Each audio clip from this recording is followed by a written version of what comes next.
Thank you for watching today while we discuss current market trends with 2024 moving quickly through the first half of the year.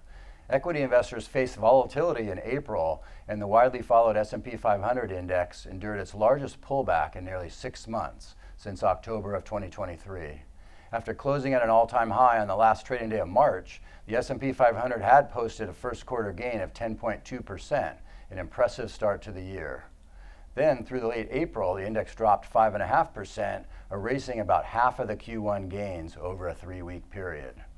We've attributed first quarter market gains to strong U.S. consumer data, including a healthy labor market with job gains and higher wages driving robust consumer spending. This strengthened the view that the U.S. economy not only avoided recession, but can grow at 2% or higher and foster solid corporate revenue and earnings growth.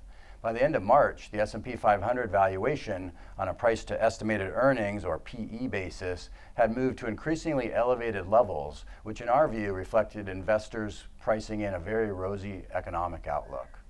But that optimistic outlook quickly encountered headwinds when the trend of lower consumer inflation throughout 2023 reversed as Q1 data was released and U.S. interest rates surged higher. In our view, the higher interest rates caused more intense scrutiny on equity index valuations, especially for the S&P 500, and a market pullback ensued.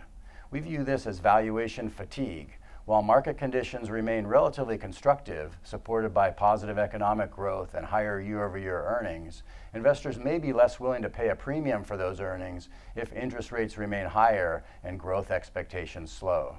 And markets recovered some of the April decline in the 4th week of the month, but elevated interest rates can still weigh on valuations, even if the U.S. economy continues to deliver solid growth.